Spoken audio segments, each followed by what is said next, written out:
평소에 이 시간이면 저 뒤에 앉아 있어야 되는데 이 시간에 이 자리에 서 있으니까 굉장히 두렵고 떨립니다. 환경이 바뀌니까 이렇게 마음도 좀 달라지는 것을 느끼는데요. 사람은 주변 환경에 많은 영향을 받고 살아가는 존재입니다. 특히 사람의 몸은 날씨와 기후의 변화에 굉장히 민감한 반응을 보입니다. 대부분은 화창하고 선선한 날씨를 좋아하지만 어떤 사람은 소나기가 세차게 오는 날씨를 좋아하기도 합니다. 또한 날씨는 사람들의 감정 상태에도 많은 영향을 끼치고 있습니다. 날씨가 좋은 날에는 SNS에 파란 하늘 사진이 많이 올라오고 또 무지개라도 뜨면 무지개가 주는 행복감을 사진과 글로 공유하기도 합니다. 이를 통해서도 우리는 날씨의 좋고 나쁨에 따라 사람들의 기분이나 행동 방식이 영향을 받는다는 사실을 확인하게 됩니다. 미국 심리학회는 2017년 기후우울증이라는 용어를 제시해 큰 관심을 모았습니다. 기후우울증은 기후위기가 자신과 지인들을 비롯해 국가와 인류의 위기를 가져올 것이라는 생각으로 불안, 우울, 스트레스, 분노, 무력감 등을 느끼는 것을 의미합니다. 기후의 심각한 변화로 인해 다가올 미래가 어둡고 암담하게 느껴지는 급격한 우울감으로 삶의 활력을 잃어버리고 이로 인해 일상생활에 큰 지장을 받는 사람들이 점점 늘어나고 있다는 보고가 있습니다. 따라서 이런 점에서 본다면 우리가 다른 나라에 비해 비교적 사계절이 뚜렷한 나라에서 적절한 날씨를 누리며 살아가고 있는 것은 큰 복이라 할 수 있을 것입니다. 이처럼 날씨를 비롯한 계절의 변화는 원하든 원치 않든 사람이 살아가는 삶에 크고 작은 영향을 끼칩니다. 우리는 이러한 계절의 변화와 각 계절이 주는 독특한 모습을 통해 하나님께서 창조하신 세계가 얼마나 아름다운지를 경험하고 있습니다. 그런데 하나님께서 아름답게 창조하신 이 세상에는 창조 이후로부터 계속해서 두 부류의 힘이 존재하고 있습니다. 창세기 1장을 보면 하나님께서 이 세상을 창조하시기 전의 모습을 혼돈과 공허 그리고 흑암의 상태라고 표현하고 있습니다. 이후 가장 먼저 빛을 창조하시고 나서 빛과 어둠을 나누어 각각 낮과 밤이라 칭하셨는데요. 그리고 하나님께서는 빛을 창조하심으로써 혼돈과 공허, 흑암의 상태였던 이 세상을 질서와 충만함, 그리고 광명의 세상으로 바꾸셨습니다. 그런데 하나님에 의해서 이 세상이 질서와 광명의 세상이 되었지만 사탄의 개입은 우리가 사는 세상을 질서와 혼돈이 공존하며 광명과 흑암이 교차하는 세상으로 만들어 버렸습니다. 한마디로 말해서 선과 악이 공존하는 갈등과 긴장의 세상이 되어버린 것입니다. 그리고 사탄은 계속해서 인간의 마음 가운데 역사하여 분열과 분쟁, 미움과 질투, 분노와 다툼을 일으켜 왔습니다. 세계사를 들여다보면 이런 분열과 분쟁, 미움과 질투, 그리고 분노와 다툼의 역사를 쉽지 않게 찾아볼 수 있을 것입니다. 하지만 이러한 모습은 굳이 세계사를 들여다보지 않아도 지금 우리가 사는 삶의 현장에도 너무나 쉽게 찾아볼 수 있습니다. 그러나 하나님과 사탄 간의 갈등과 대립 그리고 투쟁의 역사는 마침내 하나님의 확실한 승리로 끝나게 됩니다. 그것을 가능하게 한 것은 바로 주님의 십자가 사건입니다. 하나님은 주님의 십자가 사건으로 사탄의 영역인 죄와 죽음의 권세를 짓밟아 버리고 의로움과 영원한 새로운 생명의 새로운 역사를 시작하셨습니다. 그럼에도 안타까운 사실은 이 승리의 기쁨을 만끽할 수 있는 승리의 완성이 지금이 아니라 주님께서 다시 오시는 날에 주어진다는 것입니다. 따라서 우리는 모두 하나님의 자녀가 되고 구원받은 백성이 되었다 할지라도 사탄이 공중의 권세를 잡고 역사하는 이 세상에서 살아가는 동안에는 끊임없이 사탄과의 영적인 대립과 갈등 그리고 투쟁의 역사를 치러야 하는 것입니다.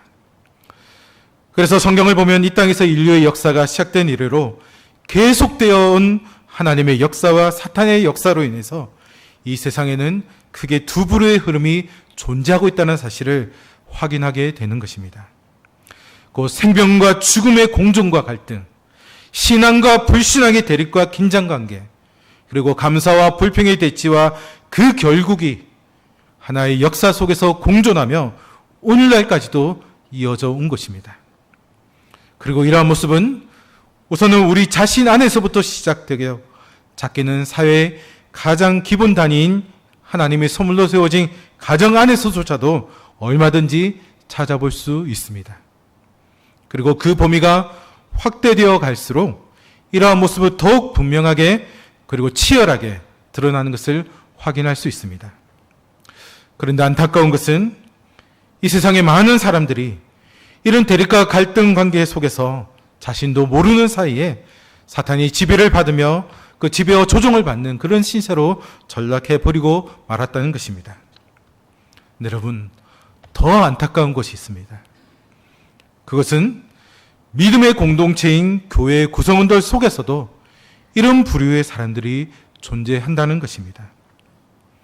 그들은 알게 모르게 끊임없이 사탄의 하수인이 되어 다른 사람들을 시험에 들게 하거나 실족하게 함으로 신앙 공동체를 건강하게 못하게 만들어버리고 결국에는 하나님께서 맡기신 사명을 제대로 감당할 수 없게 만들고 있습니다. 이런 사람들은 주님께서 공생의 사역을 할 때도 존재하였습니다. 복음서를 보면 주님께서 복음을 전할 때 그 복음을 듣고 믿음으로 받아들인 사람들이 있는가 하면 처음부터 끝까지 주님의 구원 사역을 방해하고 핍박하는 무리도 있었습니다.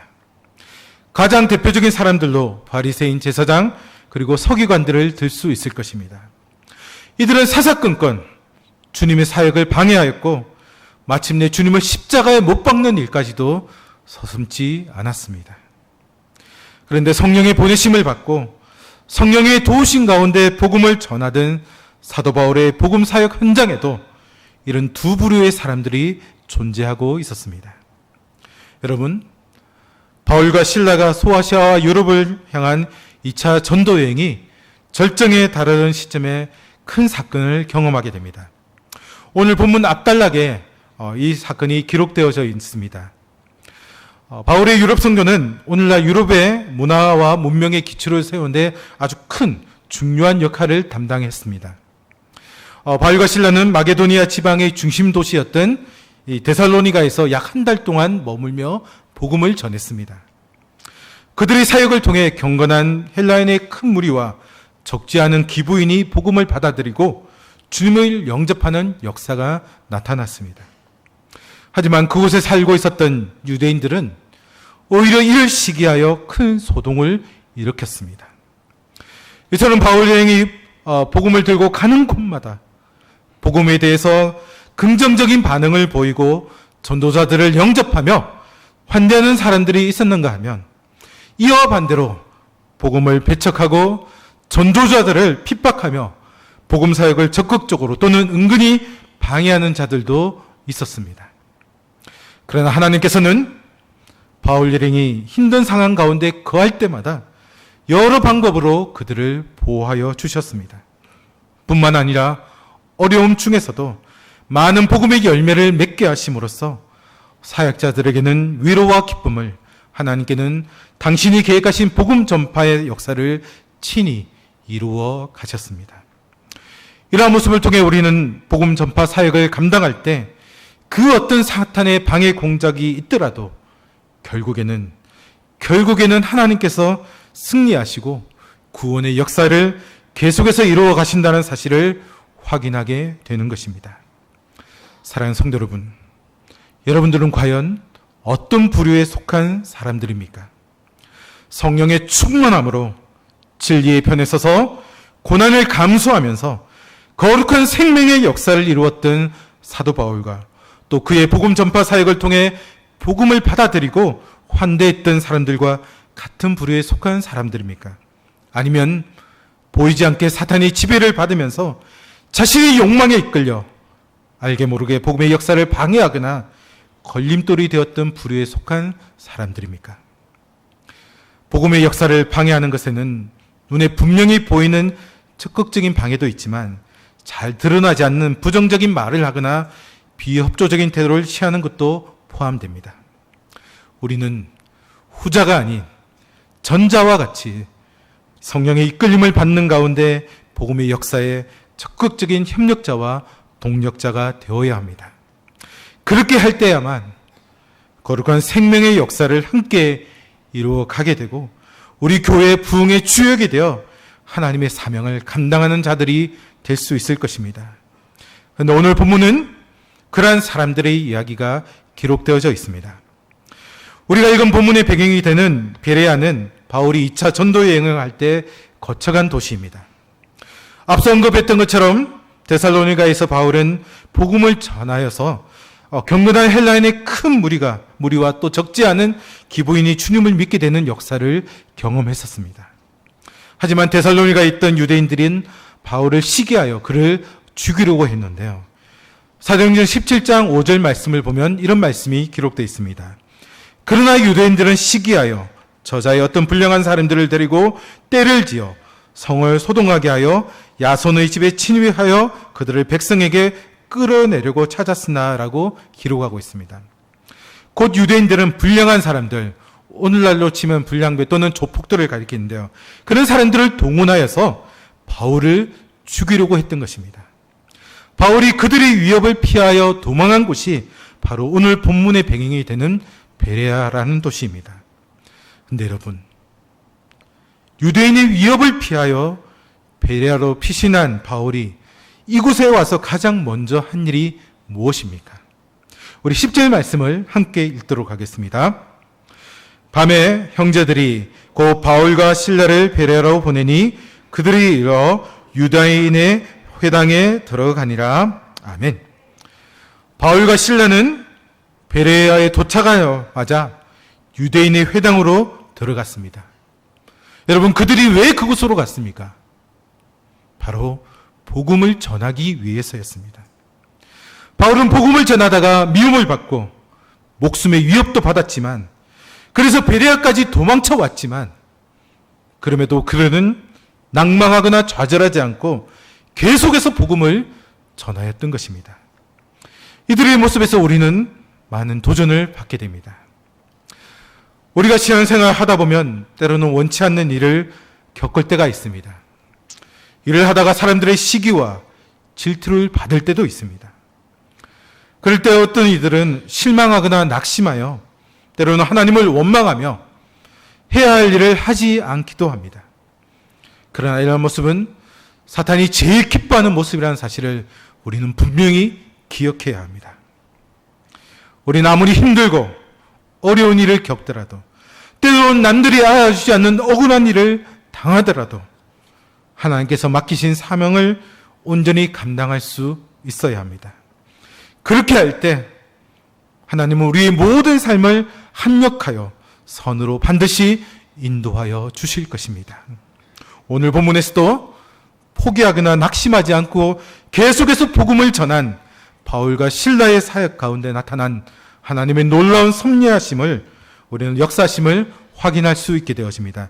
우리 11절과 12절 말씀도 함께 읽겠습니다. 베레아에 있는 사람들은 데살로니가에 있는 사람들보다 더 너그러워서 간절한 마음으로 말씀을 받고 이것이 그러한가 하여 날마다 성경을 상고함으로 그 중에 믿는 사람이 많고 또 헬라의 기부인과 남자가 적지 아니하나. 아멘. 사랑하는 성도 여러분, 바울은 전도 여행을 통해 복음을 전하고 많은 교회를 세웠습니다. 그리고 자신이 세운 교회들에 여러 용도의 편지를 써서 보냈습니다. 그런데 우리가 가지고 있는 바울 서신을 보면 베레아 교회에 보낸 서신은 발견할 수가 없습니다. 이 서신이 없다는 것에 대해서 몇 가지 가정을 합니다. 첫 번째는 아직 교회가 세워지지 않았기에 바울이 편지를 쓰지 않았다는 가정입니다. 하지만 우리가 방금 읽은 12절 말씀을 보면 믿는 사람이 많고 또 헬라의 기부인과 남자가 적지 아니하나라는 말씀을 통해 이미 교회가 세워졌다는 사실을 확인하게 됩니다. 두 번째는 베레아 교회가 매우 작은 교회였기에 직접 보낸 서신이 없었다라는 가정입니다. 하지만 헬라의 기부인과 남자가 많이 믿었다라는 사실을 통해서도 당시 베레아 지역의 상류층 사람들이 복음을 받아들였다는 사실을 확인하게 되는데요. 근데 상류층 사람들이 복음을 받아들였다면 당연히 하류층 사람들도 복음을 받아들였을 것이고 그들이 함께 있는 교회라면 결코 작은 교회는 아니었을 것입니다. 그렇다면 왜 이 베레아 교회 교인들에게 보내는 바울의 서신이 없었던 것일까요? 여러분, 바울 서신들을 우리가 읽어보면 그 편지를 받는 교회들이 대부분 크고 작은 신앙의 문제를 안고 있었다는 사실을 발견하게 될 것입니다. 그렇게 바울은 편지를 써서 교회의 여러 신앙적인 문제들을 바로 잡아주려고 편지를 썼던 것입니다. 따라서 베레아 교회 교인들에게 보내는 서신을 오늘날 우리가 찾아볼 수 없다는 것은 그만큼 이 베레아 교회 교인들이 충실하게 신앙생활을 잘 했다는 사실을 짐작할 수 있는 것입니다.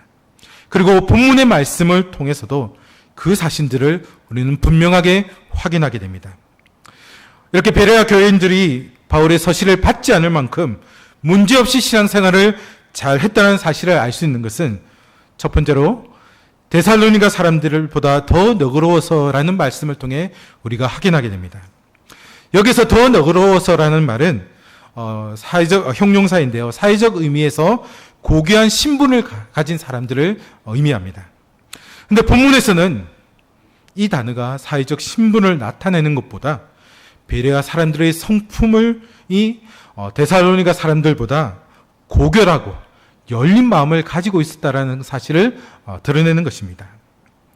곧 베레아 교회가 큰 문제 없이 신앙생활을 잘 할 수 있었던 것은 그들이 고결하고 열린 마음을 소유하고 있었기 때문입니다. 여러분, 고결하고 열린 마음으로 그들은 바울이 전한 복음을 그대로 받았을 뿐만 아니라 함께 신앙생활하는 교인도 넓은 마음으로 서로를 잘 이해했기 때문에 큰 문제 없이 신앙생활을 잘 할 수 있었던 것입니다. 하지만 유대인들은 어떠했습니까? 그들은 이와 반대로 바울이 전한 복음을 제대로 이해하지 못했습니다. 오히려 배척하고 핍박했습니다. 왜냐하면 그들이 자신들만 옳다라고 생각하는 편견과 다른 이들의 말을 듣지 않는 폐쇄적인 마음을 가지고 있었기 때문입니다. 사랑하는 성도 여러분, 우리는 진리의 문제에 있어서는 단호해야 합니다. 그러나 신앙생활을 하며 생기는 여러 문제에 대해서는 서로가 너그러운 마음을 품어야 합니다. 교회 안에 여러 가지 문제가 생기는 가장 큰 이유는 바로 이러한 마음이 부족하기 때문입니다. 이 자리에는 우리는 모두 주님의 피로 값주고 사신 한 지체들입니다. 때로 서로의 생각이 다를 때도 있습니다. 하지만 주님 안에서 한 지체라는 사실은 그 누구도 흔들 수 없는 변함없는 사실입니다. 따라서 내가 먼저, 다른 사람이 아닌 내가 먼저 더 너그러운 마음을 품고 다른 이들의 의견을 경청하며 서로 합력하여 선을 이루어 간다면 능히 하나님께서 맡기신 사명을 온전히 감당할 수 있을 것입니다. 두 번째로 베레아 교회가 신앙생활을 잘하였다는 사실을 알 수 있는 것은 그들이 간절한 마음으로 말씀을 받았다는 사실을 통해서 확인할 수 있습니다. 여기서 말하는 간절한 마음은 베드로후서 2장 2절에 기록된 갓난아이가 어머니의 젖을 사모하는 마음과 같은 마음인데요. 갓난아이에게 어머니의 젖은 생명과도 같은 것입니다. 단순히 먹고 즐기는 문제가 아니라 사느냐 죽느냐의 문제라는 것입니다. 따라서 베레아 교회 교인들이 아무런 문제 없이 신앙생활을 잘 할 수 있었던 것은 하나님의 말씀을 자신의 생명과 같은 마음으로 받았기 때문입니다. 여러분, 하나님의 말씀을 생명처럼 여기는 성도가 많다면 그 교회에 어떤 문제가 있겠습니까? 물론 이 땅에 있는 교회는 완벽하지 않기에 문제가 없는 교회가는 없을 것입니다. 그러나 하나님의 말씀을 생명처럼 여기는 성도가 많은 교회는 문제가 생기더라도 그 문제가 결코 주님의 피로 값주고 사신 교회를 위협하는 문제가 되지 않게 될 것입니다. 바라기는 이 자리에 있는 우리 모두도 베레아 교회 교인들처럼 간절한 마음으로 하나님의 말씀을 받고 그 말씀을 생명과 같이 여기는 아름다운 성도들이 될 수 있기를 간절히 소망합니다. 마지막으로 베레아 교회가 아무런 문제 없이 신앙생활을 잘 할 수 있었다는 사실은 그들이 날마다 성경을 상고했다는 사실을 통해 확인할 수 있습니다. 여기서 상고하다라는 말은 탐구하다, 조사하다, 분별하다라는 뜻으로 말씀을 읽고 묵상하고 연구하는 것을 가리킵니다. 곧 베레아 교회 교인들은 그들이 할 수 있는 모든 열심을 다하여 하나님의 말씀을 받았습니다. 하지만 그들은 여기에서 그치지 않았습니다. 바울의 설교를 듣고 나서 그가 전하는 말씀이 성경과 일치하는지 혹 어긋나지는 않는지 확인하기 위해 성경을 읽고 묵상하고 연구했다는 것입니다. 근데 본문은 그들이 날마다 그렇게 했다라고 기록하고 있습니다. 여러분, 우리가 신앙생활을 처음 시작할 때 주님을 영접하여 믿게 된 것은 전적인 하나님의 선물입니다. 그러나 그 믿음이 올바로 성장하고 자라기 위해서는 말씀을 바르게 알도록 노력해야 됩니다. 곧 말씀을 배워야 하는 것입니다. 말씀을 배우지 않으면 하나님의 뜻의 그 말씀의 깊이를 제대로 알 수 없게 됩니다. 근데 하나님의 말씀을 바르게 배우지 않게 된다면 어떻게 되겠습니까? 시간이 흐르면서 타성에 젖어 신앙생활을 하게 되고 결국 자신의 소견에 오른 대로 신앙생활을 할 가능성이 많아집니다. 그리고 자신의 소견에 오른 대로 신앙생활을 하게 되면 앞서 언급한 것처럼 다른 사람들을 시험에 들게 하거나 실족하게 하므로 신앙 공동체인 교회를 건강하지 못하게 만들어 결국은 하나님께서 맡기신 사명을 제대로 감당하지 못하도록 만들어 버리기도 하는 것입니다. 따라서 우리는 이러한 일을 사전에 방지하기 위해서라도 기회가 닿는 대로 말씀을 바르게 배워야 합니다. 말씀을 바르게 배우고 그 말씀에 온전히 순종하여 행할 때 우리는 맡은 사명을 충실히 감당하는 자로 서게 될 것입니다. 그리고 하나님의 말씀을 바르게 배우는 일은 주님을 그리스도 믿어 하나님의 백성이 된 성도가 된 자라면 누구나가 다 마땅히 해야 하는 일입니다. 그렇다면 언제까지 배워야 할까요? 정답은 아마 여러분들이 잘 알고 계시리라 생각합니다. 주님이 우리를 부르시는 그날까지입니다. 주님께서 우리에게 허락한 생명이 끝나는 그 순간까지 하나님의 말씀을 바르게 알고자 노력해야 합니다. 호세아 선지자 역시 이 사실을 분명하게 인식하였기에 호세아서 6장 3절 말씀에서 이렇게 말씀합니다. 우리가 여호와를 알자, 힘써 여호와를 알자라고 외쳤던 것입니다. 사랑하는 성도 여러분, 바울의 열심 있는 복음 선포를 너그럽고 열린 마음과 간절한 마음으로 받아들인 베레아 사람들이 점점 많아지면서 베레아 교회는 큰 부흥의 역사가 나타나게 됩니다.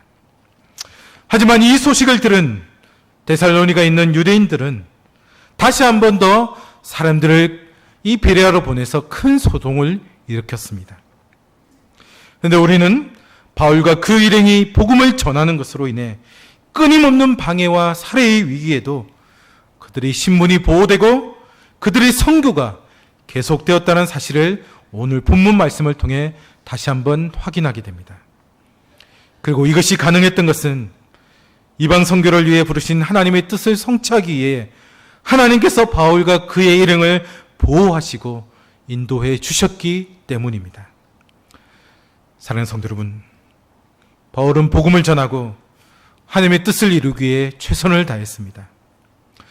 하지만 가는 곳마다 복음의 역사를 방해하는 무리를 만나게 되고 목숨의 위협을 받는 위기의 순간을 겪기도 했습니다.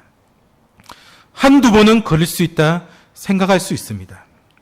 하지만 계속해서 이런 일이 반복되면 절망하거나 아니면 자신이 하는 사역을 포기할 법도 합니다. 그럼에도 바울은 결코 절망하거나 포기하지 않고 계속해서 복음을 전하였고 하나님의 뜻을 이루는 도구가 되어 부흥의 주역으로 온전히 쓰임받을 수 있었습니다. 또한 베레아 교회 교인들 역시 너그럽고 열린 마음과 간절한 마음으로 바울이 전한 말씀을 받고는 그 말씀이 그러한가 하여 날마다 성경을 상고하였습니다. 그리고 그 결과 믿는 사람이 더욱더 많아지는 부흥의 역사를 경험할 수 있었습니다.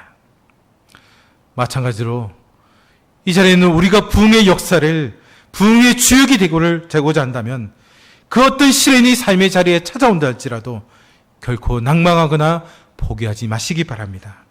바울과 같이 믿음 가운데 굳게 서서 계속해서 맡은 바 사명을 온전히 감당해 나가시기 바랍니다.